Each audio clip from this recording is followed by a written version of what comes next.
Magandang araw mga kagulay, welcome back sa akin channel. Greggy Farmer nga po pala ulit to. Bali ngayong araw na to mga kagulay, nagpapatanim tayo. Yan makikita nyo. Ito nauna na siyang itanim mga kagulay noong nakarang araw.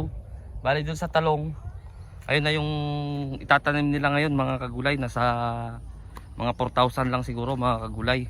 Pero sobra yon. Pero kaya ko sinabing 4,000 mga kagulay, ay iniiwan ko yung iba para meron tayong panghulip mga kagulay. Halimbawa na hindi naman natin ma-perfect na mabubuhay lahat mga kagulay. Ito bali atsal to mga kagulay.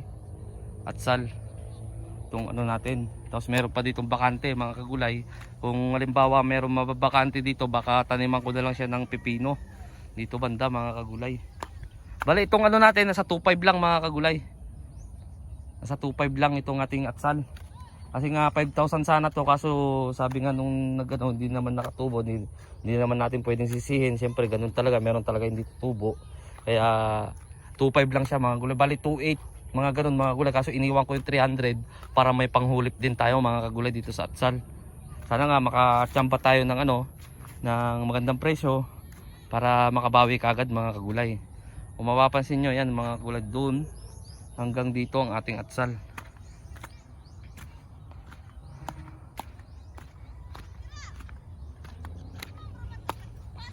Hanggang dito ang 2.5 niya mga kagulay.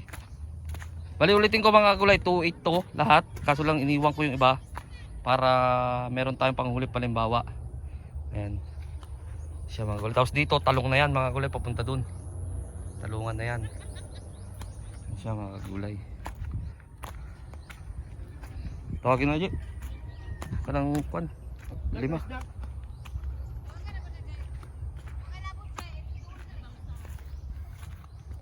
Yan, nataniman na lahat dito mga kagulay. Pero hindi pa siya nadidiligan. Ayan. Bali ang variety nito mga kagulay ay Calixto F1. Ayan siya, taniman na siya mga kagulay. Dito hindi pa natatanggal yung gitna niya. Yun yung itatabon dun sa gilid mga kagulay. Para kapag nag-abono, kasi drenching ang ginagawa namin para hindi talaga siya masayang. Ayan yung silbi niya mga kagulay. Kaya meron dyan sa gitna. Yun yung itatabon dyan sa gilid. Dito mga kagulay.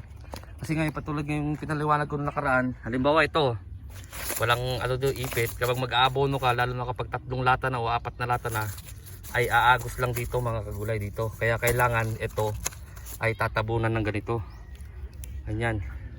Ito padadaanan pa natin ng ano, pipinuhin pa natin to mga kagulay para itabon dito. Para kapag nag-abono mga kagulay, talagang dito lang, kasi siyempre yung ugat niya nandun na dito lang talaga, hindi siya aagos dito papunta dito mga kagulay, papunta dyan hindi, kasi may tabon na talaga siya. Yan yung purpose niya dyan sa gitna mga kagulay. Ayan sa mga kagulay. Ayan, dito na sila. Ayan, dyan yung mga tagtanim natin mga kagulay. Ayan, merienda muna sila para may lakas ng pagtatanim mga kagulay. Ayan siya. Ayan mga kagulay.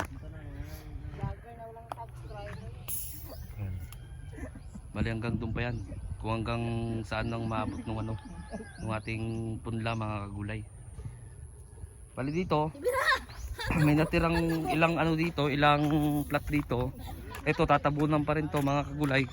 Kaso lang hindi na siya talong itatanim dito, mga ano na siguro, sitaw. Diyan dito, mga sitaw na yan tatanim mga kagulay. Kapag yung tanim namin dong sitaw na nahuli, yung doon banda mga kagulay, kapag yun ay gumapang na, sa kami magtatanim naman dito mga kagulay para wala na talaga siyang putol ang pag-harvest mga kagulay kasama nito. Yan. Tapos yung matitira naman doon mga kagulay, kapag may hindi nataniman, doon naman yung pepino. Kaya naman doon tatanim yung pepino mga kagulay, kasi siyempre mabigat yung ano nun, yung bunga nun, para malapit lang doon sa kubo mga kagulay. Madali lang ano, hakutin. Kaya yun yung ano, plano doon mga kagulay.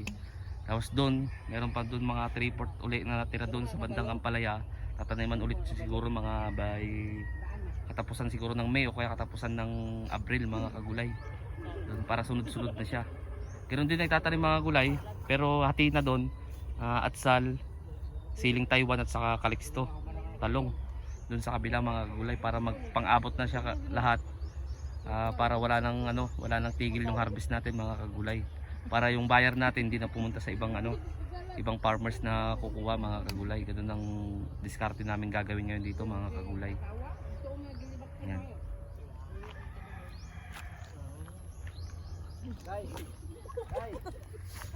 Basta mga kagulay.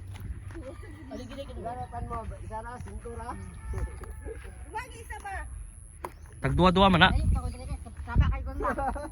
May merienda yung mga tagtanim natin mga kagulay. Bali 10 sila. 10 sila mga kagulay magtatanim ngayon. Ayan. Tapos yung tao ko talaga, yun yung taga-butas ngayon. Tapos yung isang tao naman, yun yung taga-gawa ng pang-ipit. Mga kagulay. Dai, stock!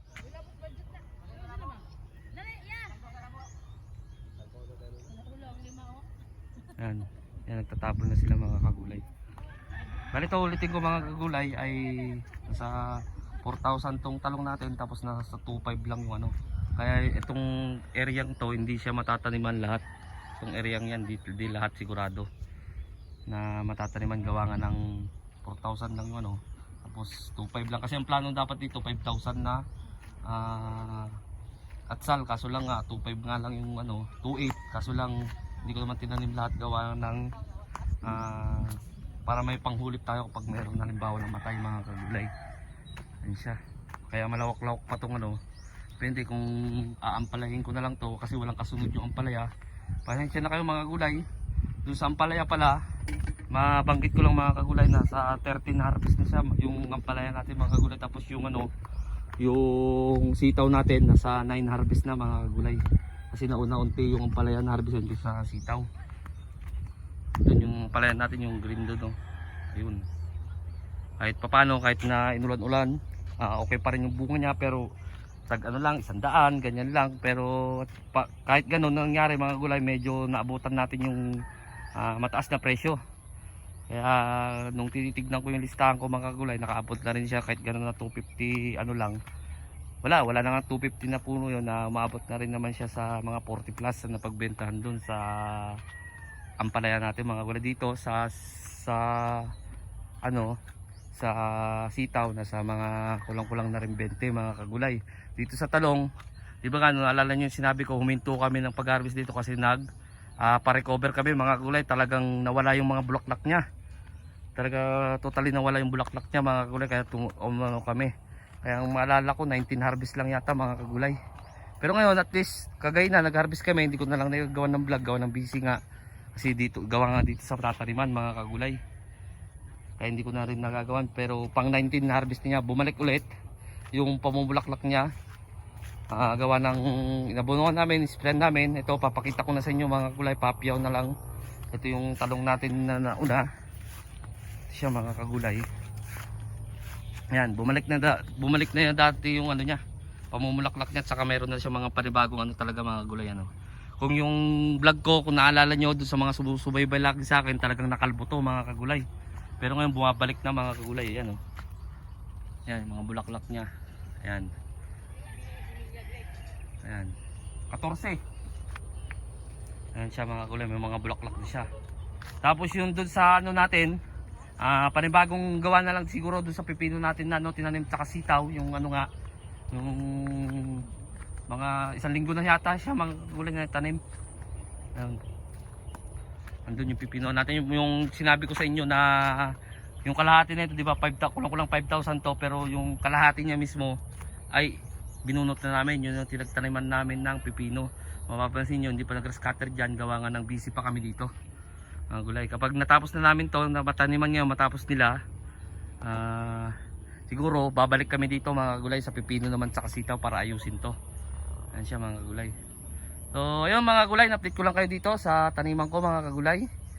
Sa bago pa lang sa munting channel ko, huwag nyo kalimutang mag-subscribe. Click nyo na rin po yung notification bell para updated kayo lagi sa gagawin kong video tungkol dito sa pagtatanim ko ng iba't ibang klaseng gulay. Maraming salamat po. God bless po sa ating lahat.